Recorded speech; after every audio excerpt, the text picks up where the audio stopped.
Mateo capítulo 5. Si no traen una Biblia, nada más levanten la mano. Los sugieres, les prestamos una Biblia.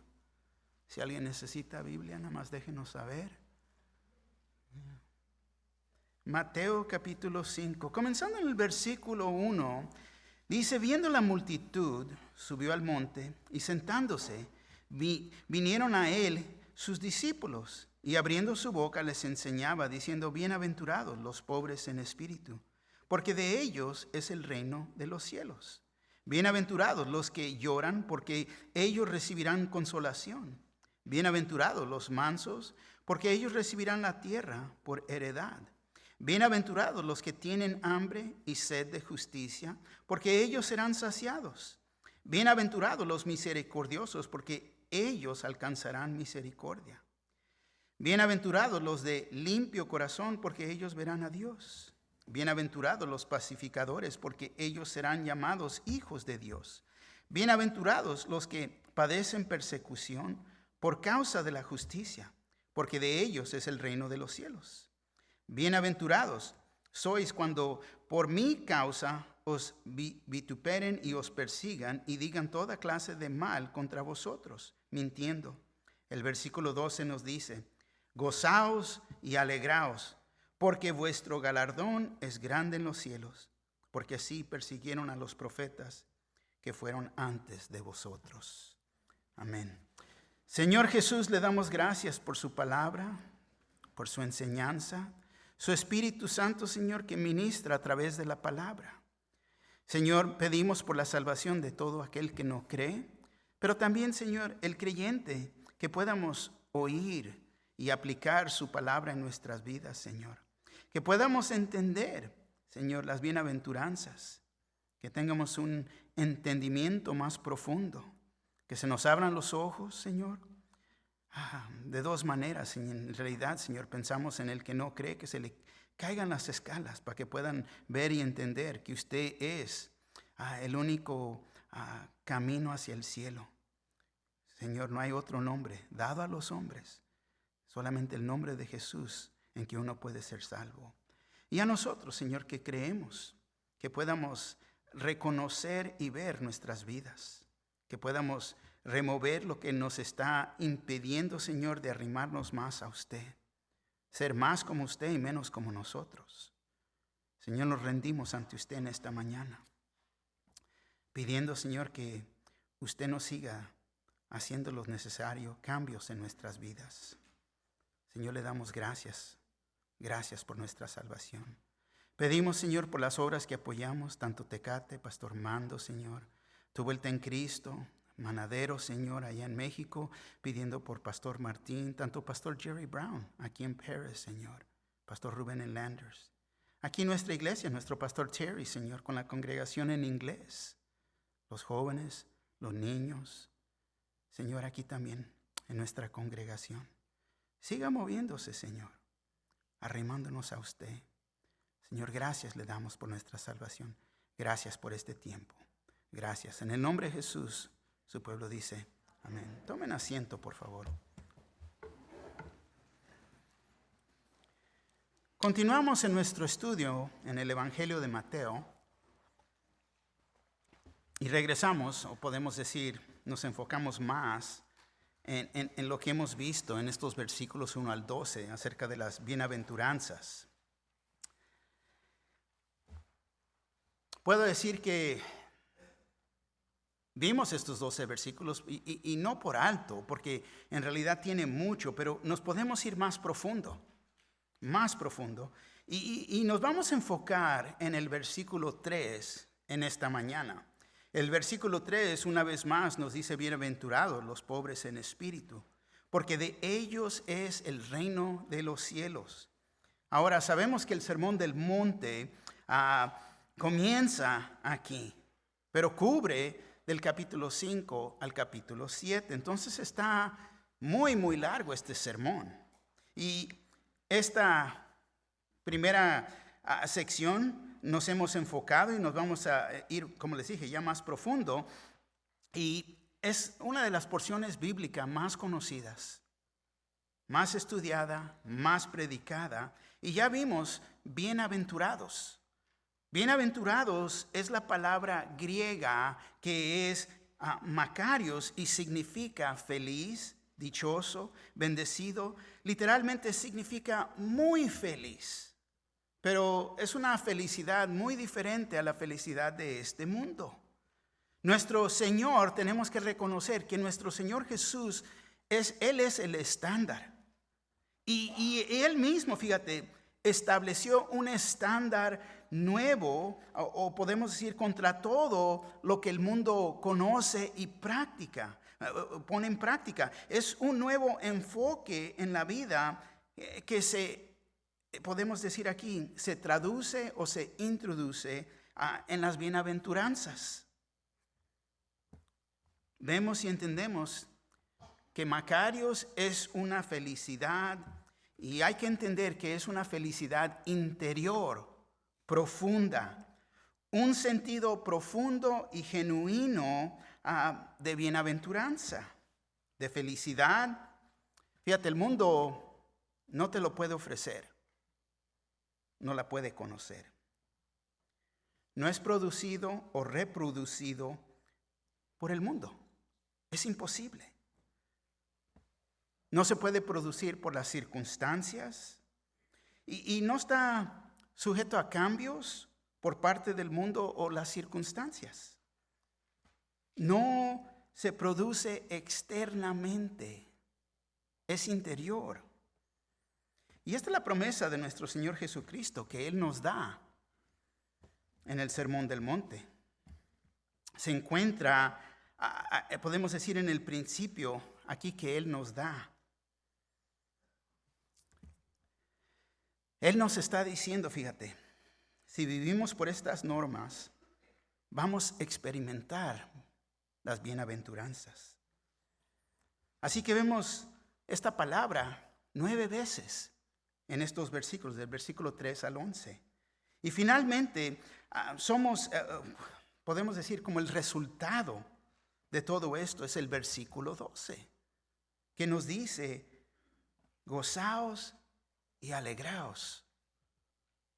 Para poder llegar a este punto tenemos que experimentar esta bienaventuranza que viene de adentro de nosotros. Fíjate, al llegar a ese punto estaremos contentos. Y todo el sermón del monte se presenta como una promesa de bienaventuranzas, felicidad, satisfacción, fíjate, del interior, una satisfacción interior profunda. Por eso es muy felices. Tan feliz es el pueblo de quien Dios es el Señor. Tan feliz. Bienaventurados el pueblo cuyo Dios es el Señor. Porque Él, sobre todo, ha sido, fíjate, bendecido y ha sido bendecido por Dios. Y entonces, fíjate, bendecido por el Señor Jesucristo. Si somos bendecidos, tenemos una profunda felicidad interior para entender. Y este profundo sentido de alegría, de bienaventuranza, ¿por qué? Por la virtud de la naturaleza divina dada por Dios. Entonces, solo aquellos que participan en esta nueva naturaleza divina pueden conocer esa misma bendición. Entonces tenemos que entender, cuando uno lee las bienaventuranzas, no es me voy a comportar de esta manera y voy a ser feliz. No, es lo opuesto. Eso ya está dentro de mí y voy a cambiar. Así fíjate que Jesús vino a ofrecer un nuevo estándar para la vida. Y su énfasis no estaba una vez más en lo externo, sino que en el movimiento del interno. Y es lo que Él viene a hacer, tratar con nuestros corazones. A veces va a cortar, a veces va a cambiar. Pero fíjate, Él no les estaba y no nos está diciendo de una nueva manera de vivir cada día. Él estaba diciendo y nos está diciendo de una nueva manera de pensar primero que daría lugar a una nueva forma de vivir cada día. Porque si te pones a pensar, Romanos capítulo 12 habla de la transformación de nuestra mente. Entonces, al cambiar y transformar aún nuestra mente, pensamos diferente, entonces vamos a actuar diferente y vamos a experimentar esta felicidad. No estaba hablando solo sobre el comportamiento, él estaba hablando acerca de la actitud, él estaba diciendo que la parte interior de la vida de una persona es donde está, es clave para la verdadera felicidad. Y ya como dije, esta felicidad no depende de las circunstancias favorables, ¿no? Porque todo va bien, estoy feliz. No. Porque las cosas pueden ir mal y uno puede estar feliz. Recuerda Pablo. Fíjate, él conocía el verdadero gozo a pesar de estar sufriendo y sufriendo mucho. Él podría escribir en Filipenses 4, 6 y 7 al 7. Dice, por nada estéis afanosos, sino sean conocidas vuestras peticiones delante de Dios en toda oración y ruego con acción de gracias. Y la paz de Dios, que sobrepasa todo entendimiento, guardará vuestros corazones y vuestros pensamientos en Cristo Jesús. Estando en prisión, estando en cárcel, estando en todos sus sufrimientos. Después, en el versículo 11 al 12 de Filipenses 4, dice así: no lo digo porque tenga escasez, pues he aprendido a contentarme cualquiera que sea mi situación. Fíjate, puedo estar contento, puedo experimentar felicidad, cualquiera sea mi situación, cualquiera. Sé vivir humildemente y sé tener abundancia. En todo y por todo estoy enseñado, así para estar saciado como para tener hambre, así para tener abundancia como padecer necesidad. Fíjate, estoy contento, feliz, si solo hay frijoles y tortillas, ¿no? El día que haya carne, gloria a Dios. Estoy feliz en cualquiera sea la situación. Y esta felicidad viene del interior. Las circunstancias van a cambiar todo el tiempo. Va a haber altas y bajas. Va a haber sufrimiento, va a haber dolor, va a haber enfermedad. Pero lo que no puede cambiar es Macarios. La felicidad que viene de adentro de uno.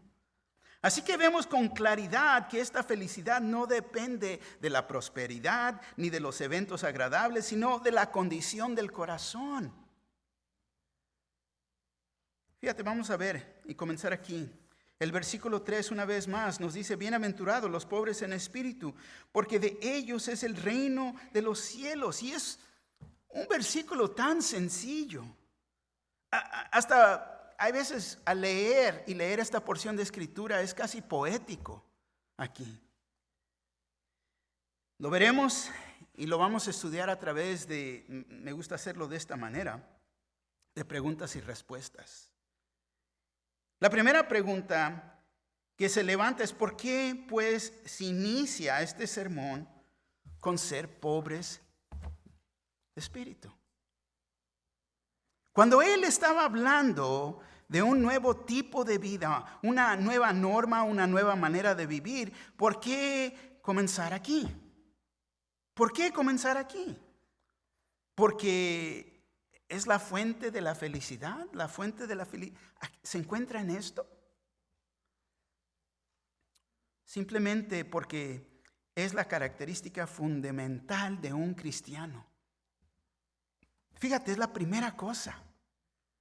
La primera cosa que debe de suceder en la vida de cualquiera para entrar al reino de Dios. Nadie, absolutamente nadie jamás entró en el reino de Dios sobre la base del orgullo. Fíjate, La pobreza de espíritu es la única forma de entrar al reino del Señor. Él nos dice, bienaventurados los pobres en espíritu. Y ya vimos y estudiamos, los humildes, los que reconocen que son pecadores y buscan el perdón de Dios. ¿Por qué? La palabra de Dios nos dice que todos somos pecadores. Romanos 3:23, por cuanto todos pecaron y están destituidos de la gloria de Dios, entonces no hay nadie que no haya pecado. Pero el orgullo entra y porque estoy bien en la religión, todos somos pecadores. Los pobres en espíritu, fíjate, son los que reconocen que son pecadores y que están dispuestos a confesar sus pecados. Es humildemente admitir que han pecado, que están errados, que están mal, que buscan lo suyo y admitirlo. Buscan el perdón de Dios y de las personas a quienes han ofendido. Esto es lo opuesto aún de los fariseos que los religiosos hacían y hacen. Lucas 18:11-12 dice así: el fariseo puesto en pie oraba consigo mismo de esta manera: Dios, te doy gracias porque no soy como los otros hombres, ladrones, injustos, adúlteros, ni aun como este publicano. Ayuno 2 veces a la semana, doy diezmos de todo lo que gano. Puro ego. Eso es orgullo. Eso es deteniéndose de sí mismo. Ahí no está pobre en espíritu una persona. Al llegar a ese punto, a veces tratas con los religiosos y hablan de esta misma manera. Pero fíjate, es decir, gracias Señor que no soy como ellos, es lo que están diciendo. ¿En serio? Gracias que yo no soy como... ¿No eres un pecador? Ya establecimos que todos somos pecadores. Pero ya uno ya no se ve así. El orgullo lo ciega. Entonces como si ya hubieran llegado.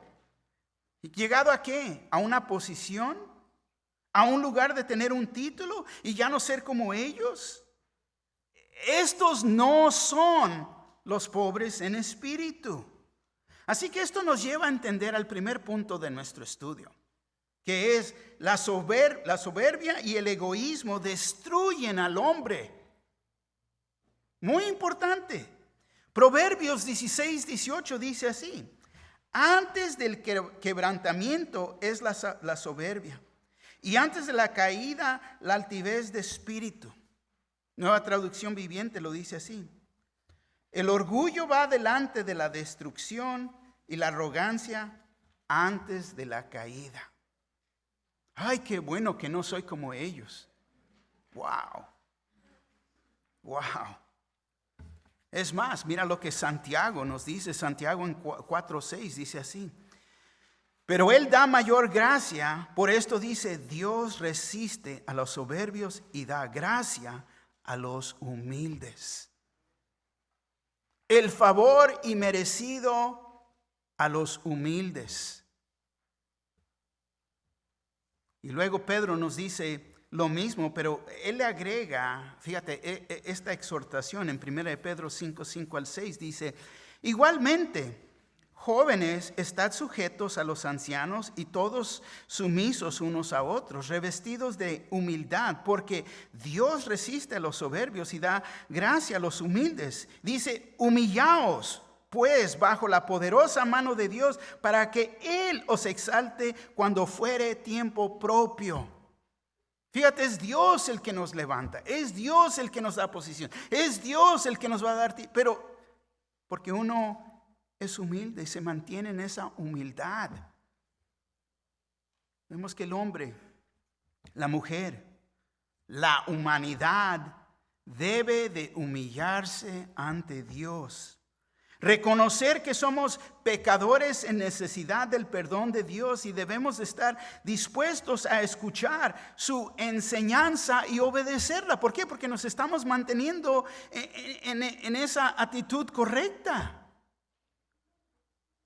Dedicar nuestras vidas al servicio de Él, servirlo con toda humildad y con todo nuestro corazón.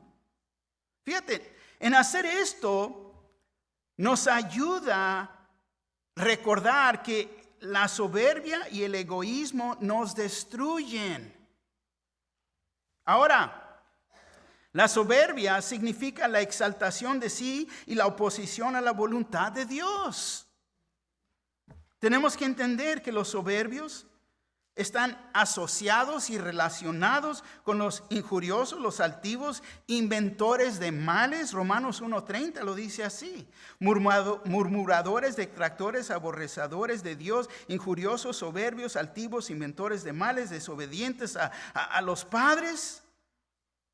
Es más, cuando leemos todo este pasaje, vemos la descripción de cómo la soberbia del hombre destrona a Dios. Lo remueve. Y luego lleva al hombre a toda forma de depravación y corrupción. Voltea conmigo, vamos a Romanos. Vamos al libro de Romanos, capítulo 1.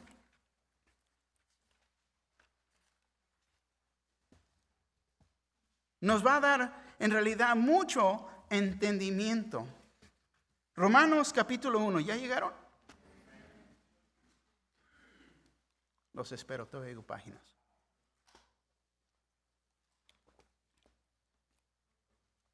Comenzando en el versículo 18 de Romanos capítulo 1, es la culpabilidad del hombre aquí. Fíjate lo que dice. Comenzando el versículo 18, dice: porque la ira de Dios se revela desde el cielo contra toda impiedad e injusticia de los hombres, que detienen con injusticia la verdad. Porque lo que de Dios se conoce le es manifiesto, pues Dios se lo manifestó. Porque las cosas invisibles de Él, su eterno poder y deidad, se hacen claramente visibles desde la creación del mundo, siendo extendidas por medio de las cosas hechas, de modo que no tienen excusa. Entonces, todo lo que ha sido creado es ¿por qué? Porque el Creador lo creó. Nadie puede decir, no, pues no. Dios creó todo. Dios es creador. Cuando ves las nubes, cuando ves las montañas, los árboles, cuando ves todo alrededor, la naturaleza. Así que nadie tiene excusa de decir que, Dios no existe. Dios es creador. Y dice, pues habiendo conocido, versículo 21, pues habiendo conocido a Dios, no le glorificaron como a Dios, ni le dieron gracias, sino que se envanecieron en sus razonamientos y su necio corazón fue entrevecido. Profesando ser sabios, se hicieron necios y cambiaron la gloria del Dios incorruptible en semejanza de imagen de hombre corruptible, de aves y de cuadrúpedos y de reptiles. Entró la idolatría. Por lo cual también Dios los entregó a la inmundicia en las concupiscencias de sus corazones, de modo que deshonran entre sí sus propios cuerpos, ya que cambiaron la verdad de Dios por la mentira, honrando y dando culto a las criaturas antes que al Creador, el cual es bendito por los siglos. Amén.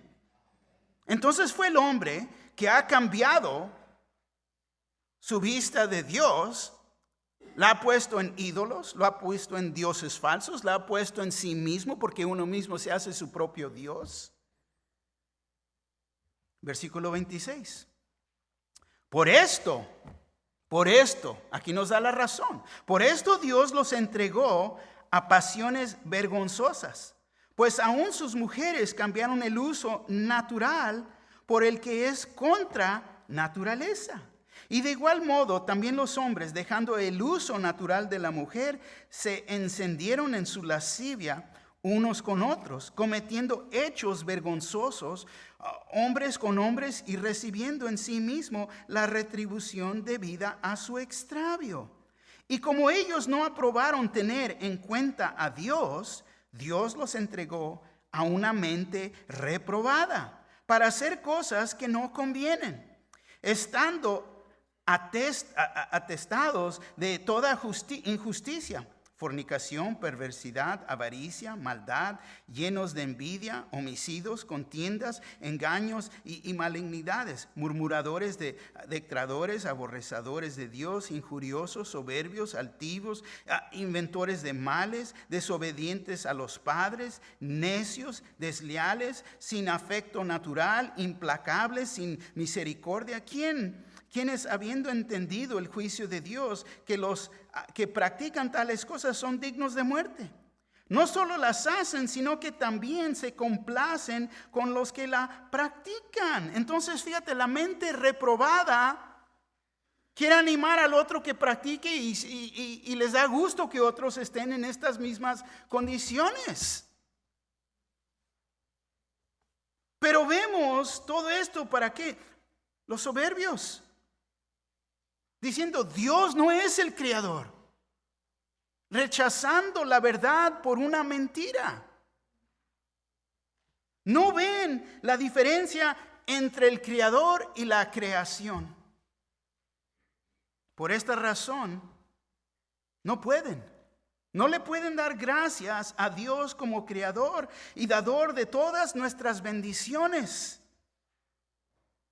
Entonces, ellos tienen podemos decir, tienen más alto concepto de sí mismos.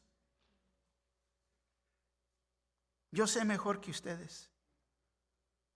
Su manera de pensar es antigua. Y ese es el mundo hoy en día. Y aquí se nos explica cómo van a poder llegar a tener macarios una felicidad interior cuando están viviendo con una mente reprobada.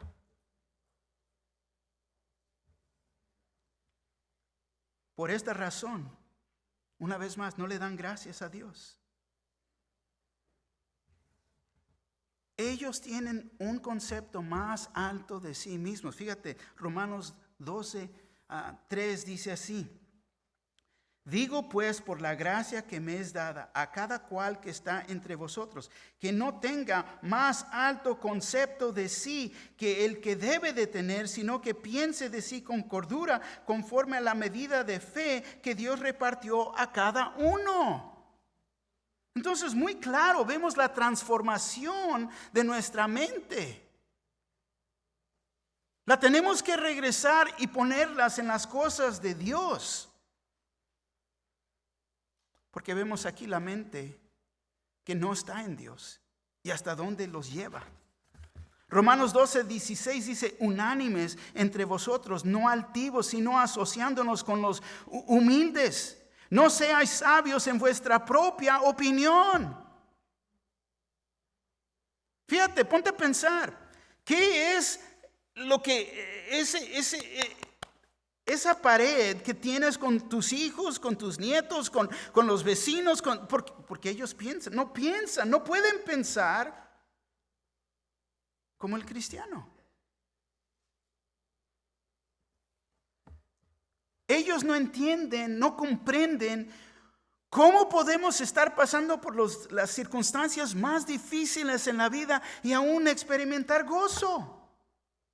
Tener paz que sobrepasa todo entendimiento que guarda nuestra mente, tanto nuestro corazón. La soberbia nos previene y aún evita la conversación con Dios. Los soberbios no quieren reconocer sus faltas, sus pecados, y en sí no quieren cambiar sus vidas. Aún proclaman: es que Dios me hizo así. No, Dios no hace errores. Dios nos creó hombre o mujer, nada más y nada menos. Pero la confusión no es confusión, eso es del enemigo. Fíjate, la única esperanza para la humanidad es que se humillen y que seamos pobres en espíritu. Es decir, que reconozcan que estamos enfermos y lo que necesitan es el perdón de Dios. Lucas 5:31 dice, respondiendo Jesús les dijo, los que están sanos no tienen necesidad de médicos, sino los enfermos. Pero no reconocen que están enfermos, porque rechazan la verdad de Dios. Vamos a continuar. Segundo punto. Los pobres en espíritu saben que están bancarrota espiritual. ¿Por qué tiene que comenzar con este punto? Porque fíjate, aquí es donde en realidad, donde tiene que empezar, tiene que comenzar con este entendimiento.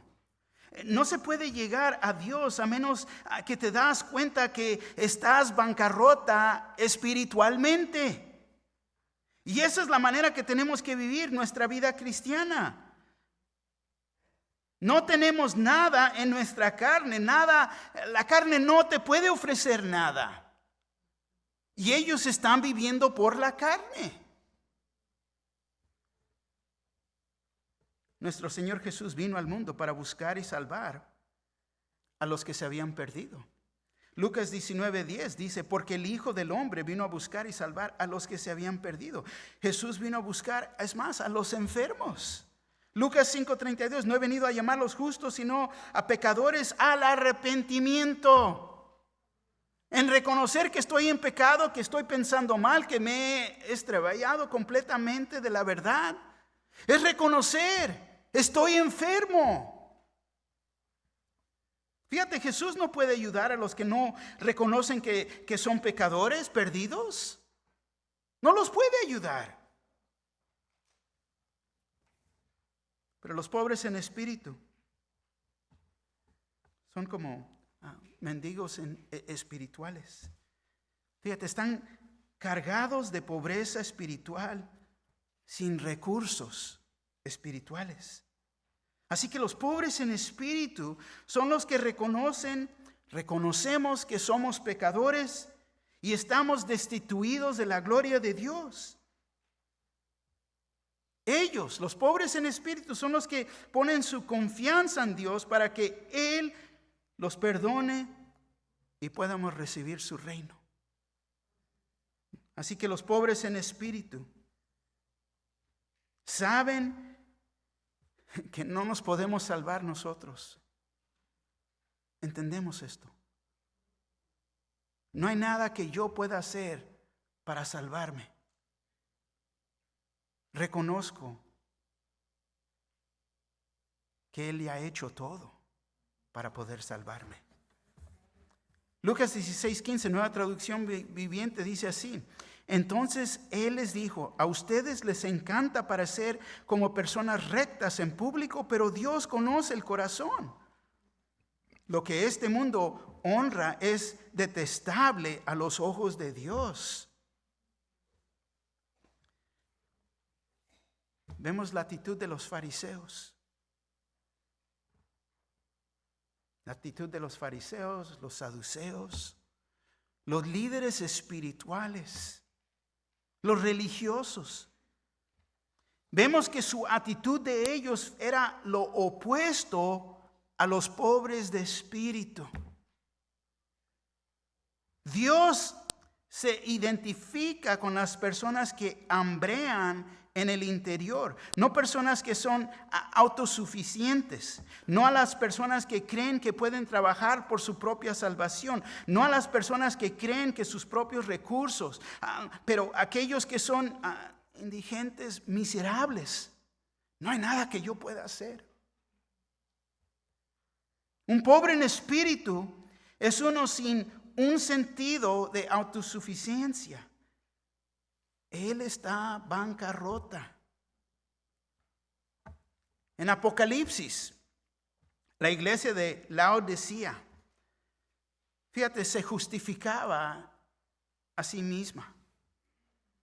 Ella decía, fíjate, en Apocalipsis 3:17 decía, porque tú dices, eso es lo que la iglesia decía, yo soy rico y me he enriquecido y de ninguna cosa tengo necesidad. Pero Jesús les dijo, ¿y no sabes que tú eres un desaventurado, miserable, pobre, ciego y desnudo? No reconoces tu posición. No, estoy bien. Es el pobre en espíritu que sabe que es desaventurado, miserable, pobre, ciego, desnudo, pero también sabe que Cristo lo puede enriquecer su vida. Apocalipsis 3:18 dice así: por tanto, yo te aconsejo que de mí compres oro refinado en fuego, para que seas rico, y vestiduras blancas para vestirte, y que no se descubra la vergüenza de tu desnudez, y unge tus ojos con colirio, para que veas. Fíjate, bienaventurados los mendigos. Jesús dice, bienaventurados aquellos que entienden que su espíritu está en pobreza. Bienaventurados los pobres en espíritu, los pobres espiritualmente. Están espiritualmente vacíos, bancarrota espiritualmente. Y lo que claman a Dios es por misericordia. Y ellos son los felices. ¿Por qué? Porque son los únicos que se aprovechan del recurso real a la felicidad. Ellos son los únicos que verdaderamente conocen a Dios. Ellos conocen la bendición de Dios y de ellos es el reino de los cielos. Increíble. Simplemente increíble que Dios puede traer esto a nuestras vidas. Tercer punto, vamos a ver unos ejemplos del pobre en espíritu. Bienaventurados los que son desesperadamente pobres en sus recursos espirituales, que se dan cuenta que tienen que tener la ayuda de fuentes externas. Saben entonces que necesitan a Dios. Es reconocer que necesito a Dios, pero no a mi manera, pero como a Él se ha dado a conocer. Es más, si recuerdas la historia de nuestro Señor Jesús, en el hogar de Simón el fariseo, ahí encontramos a una mujer pecadora, fíjate, que regó con lágrimas los pies del Señor y los enjuagaba con sus cabellos. Vemos que ella era pobre en espíritu. Ella reconocía que estaba arruinada espiritualmente y confiaba en Jesús para el perdón. Vamos a Lucas, libro de Lucas. Lucas capítulo 7. ¿Ya llegaron? Lucas capítulo 7. Comenzando en el versículo 36. Lucas 7.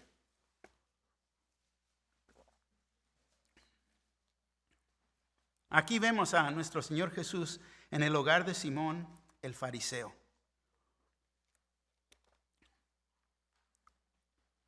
Dice, uno de los fariseos rogó a Jesús que comiese con él. Y habiendo entrado en la casa del fariseo, se sentó a la mesa. Entonces una mujer de la ciudad, que era pecadora, al saber que Jesús estaba a la mesa en casa del fariseo, trajo un frasco de alabastro con perfume.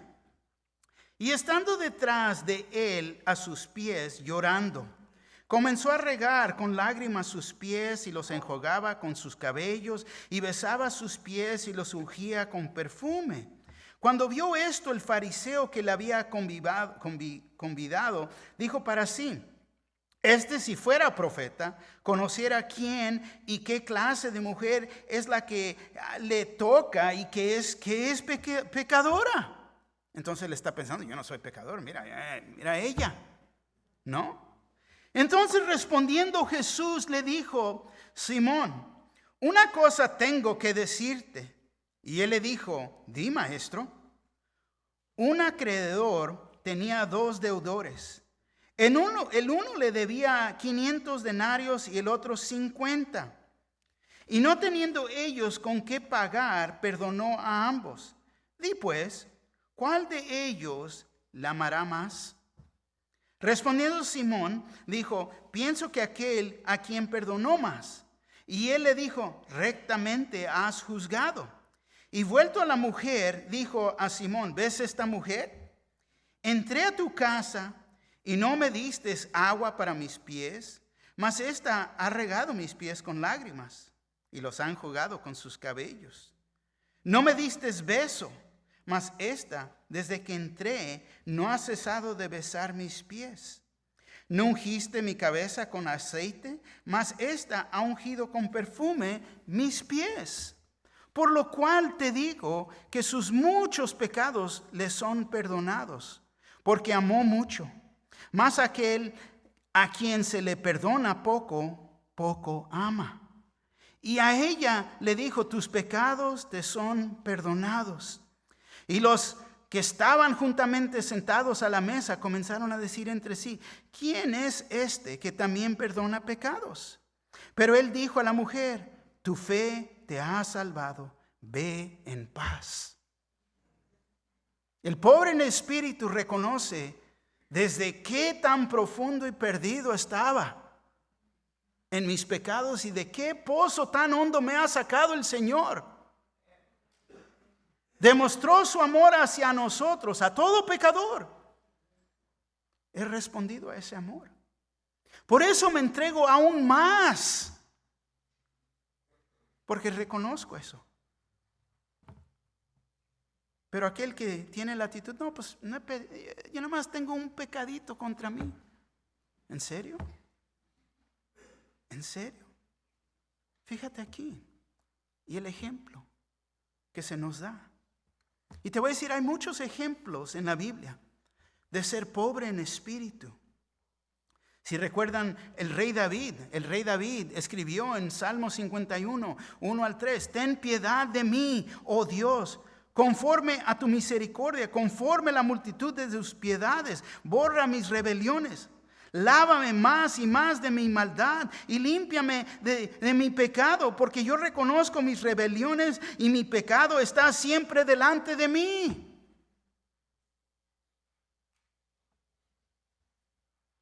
Wow. En Salmo 51, 17, los sacrificios de Dios son el espíritu quebrantado, al corazón contrito y humillado. No despreciarás tú, oh Dios. Yo sé de dónde me ha traído el Señor. Entiendo esto.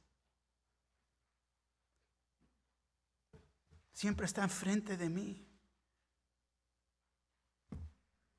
Cuando quiero hacer bien, Pablo escribe: es la carne que me vence. ¿Cómo necesito de Dios?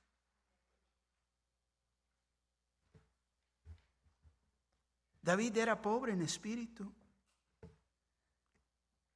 Los muy felices son los pobres en espíritu. Bienaventurados los pobres en espíritu, porque de ellos es el reino de los cielos. Son los pobres en espíritu, fíjate, que serán perdonados y hechos ciudadanos del reino de los cielos. Pero fíjate, es en vano hablar de la salvación a los que no quieren reconocer que aún son pecadores. ¿Cómo podrán arrepentirse y cambiar sus vidas si no pueden ver ni reconocer que están en necesidad de arrepentirse?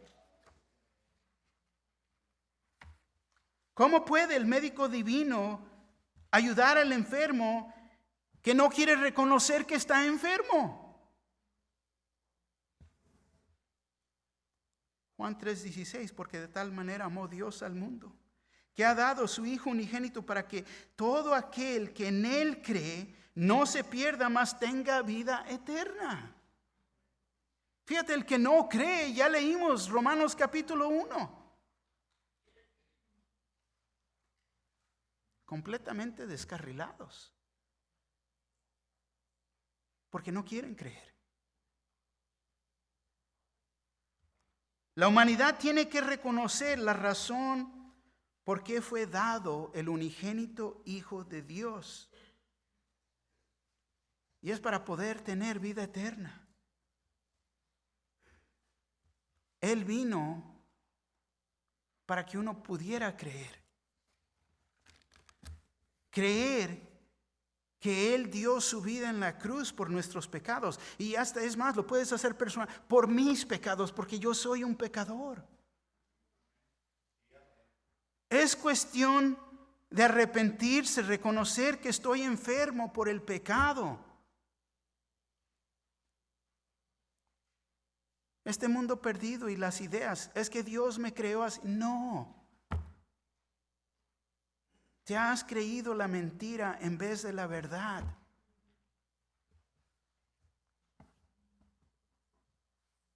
Fíjate, Lucas 18, 9 al 14 dice: a unos que confiaban en sí mismos como justos. Confianza en sí mismos como justos.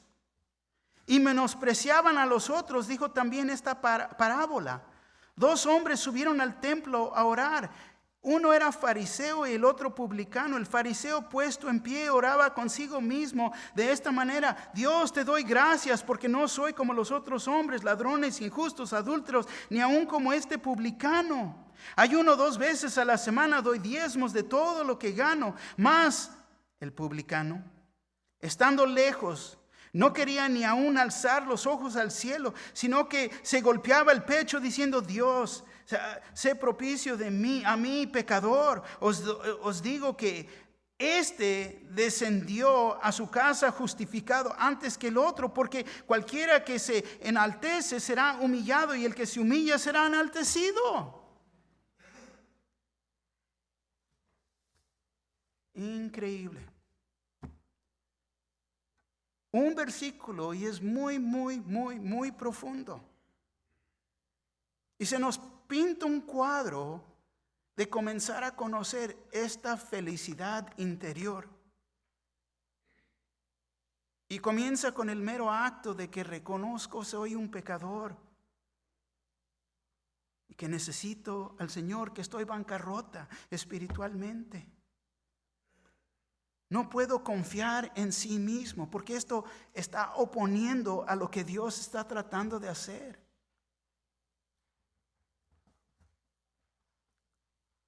Anoté 3 puntos por media de la aplicación aquí. El primer punto es: los pobres en espíritu son personas humildes que reconocen que son pecadores, destituidas de la gloria de Dios. Reconocen que están en bancarrota espiritualmente. 2, los pobres en espíritu crucifican la soberbia, porque reconocen que no pueden justificarse a sí mismos. Ellos ponen toda su confianza en Dios. 3, los pobres en espíritu siguen siendo pobres en espíritu, siempre dispuestos a admitir sus faltas y pedir perdón. Y esto es clave para nosotros como creyentes. No podemos llegar a ese punto de decir: pues yo ya llegué. No. Al decir y de poder declarar ya llegué, es porque ya estamos en la presencia de Dios. Sea el rapto de la iglesia o porque nos vayamos a adelantar y los esperamos al resto de ustedes allá. Por eso, primera de Juan 1:9 nos dice, si confesamos nuestros pecados, Él es fiel y justo para perdonar nuestros pecados y limpiarnos de toda maldad. Amén y amén.